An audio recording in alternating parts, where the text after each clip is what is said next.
Hi, it's time for a chime video. So what you're looking at is a 46-inch solid brass tube from a NuTone K-model chime from the 1950s. And it has a problem that a lot of brass NuTone chime tubes have. And what you're looking at right here is a crack in the tube. This is the top part, the black string is the hanger, and we have this nice wide crack here. And if we measure it, we'll see that our crack is almost 2 inches long. And that's not good because the crack affects the way the tube sounds, the tone or the note that it produces when the plunger strikes it. You get sort of a dull, thuddy sound that nobody really likes. This is a real problem because it seems as if probably half or more of all these tubes I ever see have cracks in them nowadays. And it's not just the early 1950s tubes chimes that crack, it's also later chimes. Here we're looking at another tube, and you can see the crack right here. It goes from about here to here. It's not quite as long, it's maybe an inch long.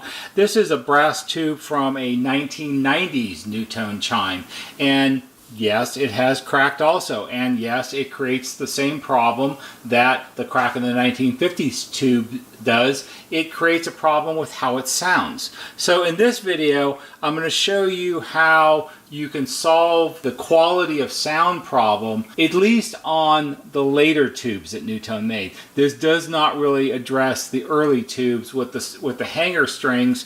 This is for the later tubes that they made, probably starting in the late 1960s or early 1970s. So starting sometime in the late 60s or early 70s, NuTone changed the way the brass tubes on the Long Tube Chimes were hung on the chime base. Up until then, the tubes would always have two holes drilled across from each other across the end of the chime, and then there would be a cord that was tied through it, and the chime would hang on the cord which went through the two holes. Because that was a more time-consuming way to assemble the tube. Somebody had to drill the holes, and then somebody had to stand there and tie the cord and make sure it was the right length. And I'm sure that was much more labor-intensive. They came up with a new way to do it. What they started to do was install this end cap right here with this little cross-shaped punch out in the bottom of the well. Now this is about 3/4 of an inch deep. And unfortunately, I don't have the plastic hanger that locks into this. I looked and looked and looked. I thought I had a couple of them left, but I couldn't find them, and I don't think I do. Cindy says she thinks we sold them to somebody a few years ago. So when I have one or find one, I will do a video about that also. And I'm making this video primarily for a fellow that asked how to deal with the cracked tube, and that's what I'm going to show you how to do. In the end here, there would be this molded plastic hanger that locks into the T-shaped piece, and then it comes out in the top, and there's a hoop on the end that hangs over the arm on the chime base. So you have to use your imagination, and I will see if I can find a picture of it somewhere so you can see what it looks like. To do what I'm going to suggest, you don't need to remove the plastic hanger, and in fact I encourage you to not remove the plastic hanger. It is a twist lock design, which means when you install it into the end cap, you line it up, you insert it through the T, and then there's a square piece at the end, and then you have to use a pair of needle nose pliers and turn it like this, turn it to lock, to shift the ears to lock it in place. And at this point, the plastic hangers are old, and the plastic gets brittle, and if you twist it wrong or you're unlucky, you'll break it. And trying to find one is not easy. They don't make them anymore, and they don't come along for sale much anymore.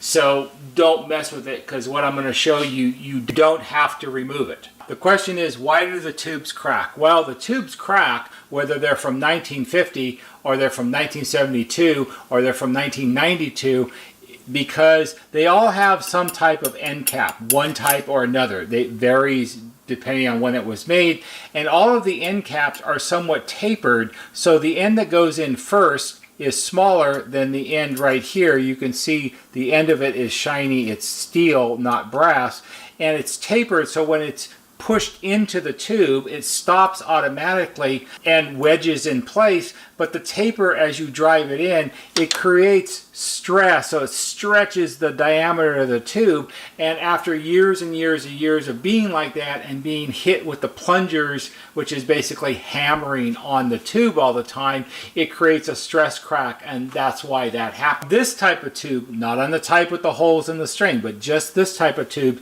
there's a fairly easy fix to solve the problem, to work around the crack, and to restore the sound of the tube back to what it was when it was brand new. To do this, to do what I'm suggesting, you only really need three things. You need your cracked tube, you need a piece of wood, a stick or a dowel, and it has to be longer than the tube you're going to be working on. So this one is about 3 inches longer than the tube itself, and you need a hammer. And no, we're not going to pound on the tube. Not exactly. So what we're going to do is, first we're going to remove the end cap right here. And to do that, it's relatively easy, and that's where our stick comes into play. We're going to take our stick and we're going to put it into the bottom of the tube. Oh yes, and it has to be smaller than the diameter of the tube, so it will slide down inside. So now it's sitting in the bottom of the tube where the cap is, and all we're going to do is very carefully and very lightly, we're going to tap it with the side of the hammer, and we're going to knock the end cap out. See, that was easy. We didn't destroy anything. Now, all you have to do is flip the tube around to the other end, which would have been the bottom of the tube, because the bottom of the tube isn't cracked. It was only the top of the tube that was cracked, where the end cap had been pressed in. So now we're going to flip it over, and we're going to take our end cap, and we're going to put it back in the end. And if you can't make it go down all the way with your hand, you can use your hammer very carefully and lightly tap it in. And of course, when I say lightly tap it in, that's exactly what I mean. You don't need to put it on the floor, you don't need to wail on it, you just need to hold it in your hand and tap it lightly to seat it in. Because you have to remember, you don't see any of this. This is up inside the cover of the chime, so it'll be fine. Now, if you do this really carefully, you don't have to take the plastic hanger out. And like I said, I don't recommend you do that because odds are you're going to break it. And then you're going to be sad and you're going to cry because you won't have any way to hang the tube. By doing this, you have now installed the end cap in the end of the tube where the plunger strikes, and it's not cracked. So it's going to sound right, because a little crack at the bottom, it's not going to matter. The sound really happens up here, although it does, the whole tube creates the sound, but the little tiny crack at the bottom, it's not going to make any difference. And also, when you take the end cap out of what was the top and is now the bottom, the stress on the diameter of the tube is gone. It's going to close up a little bit. It's not going to mend the crack, but it's not going to be as big. Oh, and for those of you who think you can, no, there is no way to fix the crack in the tube. You cannot glue it, you can't epoxy it, you can't put JB Weld on it, you can't solder it, you can't do anything with it. It's cracked. That's the way it's always going to be. The only way you could possibly fix it would be to braze it with some bronze rod, and of course that's going to ruin the finish of the tube, and that's worse than having the crack, so don't even try. Oh, and that's from my friend Marv, the clock guy, who knows more about brass tubes than anybody I've ever met. So that's how you can easily work around a cracked tube that sounds bad on later model NuTone long tube chimes made from about the late 1960s through about 2010 or 12 or so. After that, it all changes, and we're not going to talk about those because those aren't real NuTone chimes. We only talk about real NuTone chimes here. I hope you found this interesting and perhaps helpful. If you did, please give it a big thumbs up on YouTube because that always helps. There'll be a banner right here that shows you how to subscribe. Go to our YouTube homepage, click on the bell or on the wheel, put in your email address, and every time we post a new video, you'll get a notification and you can watch it. That's all for today. See you on the next video.